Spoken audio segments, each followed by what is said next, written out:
okay, I might not be as tall as them, but I want to make sure they feel me. Like, I want to make sure that my presence is felt.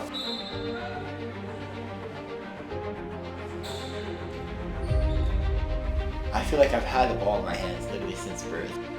In some ways it's a simple game, but actually if you know how to play it well, that actually sets you apart. And Gray, we never had to teach him that. It was just, he got it.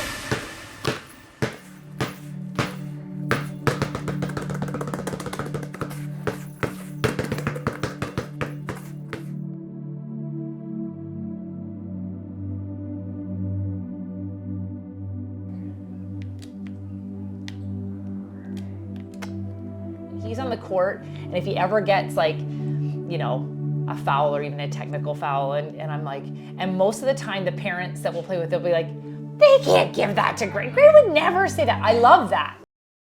I'm Graydon Jurik. I'm 17 years old, and I'm in grade 12 right now, and I'm 6'2", but I'll say 6'3" for the video. My day starts early. I usually have my alarm set.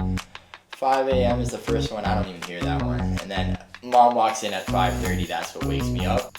But he puts in the work. I never have to nag him. I mean, he's up in the 5s every morning and out the door by 6 o'clock. And I haven't one time had to be like, come on, Gray, and like drag him out. I might have to wake him up a few times, but he never complains. What keeps me motivated, honestly, is just my level of how competitive I am. It's like the days where I feel tired and feel like it would be really nice just to sleep in all day, I'm like thinking there's someone else out there that probably thinks he's better than me. I know he's not better than me, so I gotta go prove it. I gotta go work and make sure that when I see that guy, he can't say he's better than me.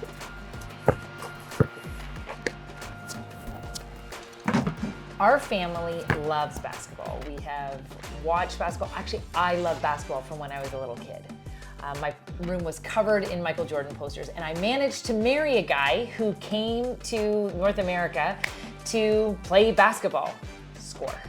And so when we had kids, it just was like this natural thing. We were always, basketball's usually on the television. We would go to different games. And my kids played sports. We signed them up for basketball because we loved it.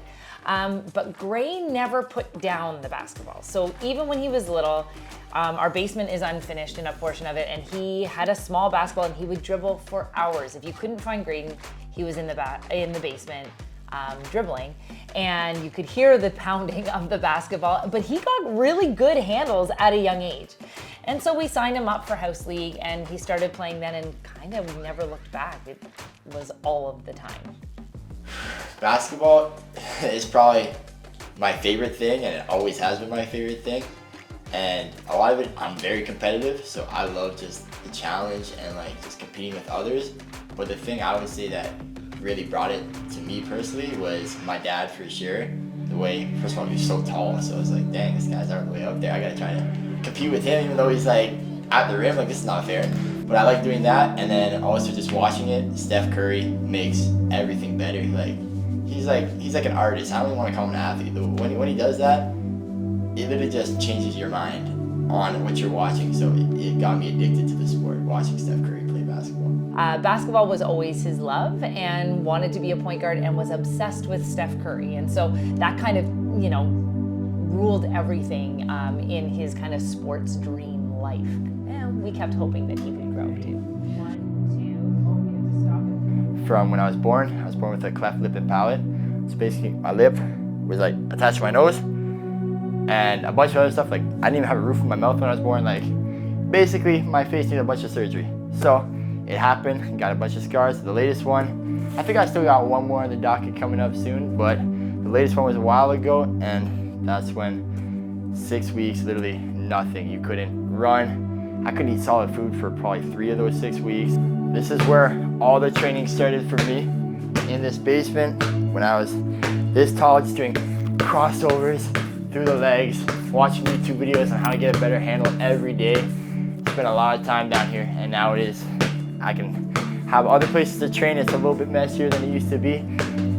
My last surgery, they said you couldn't do any physical activity for I think 6 weeks.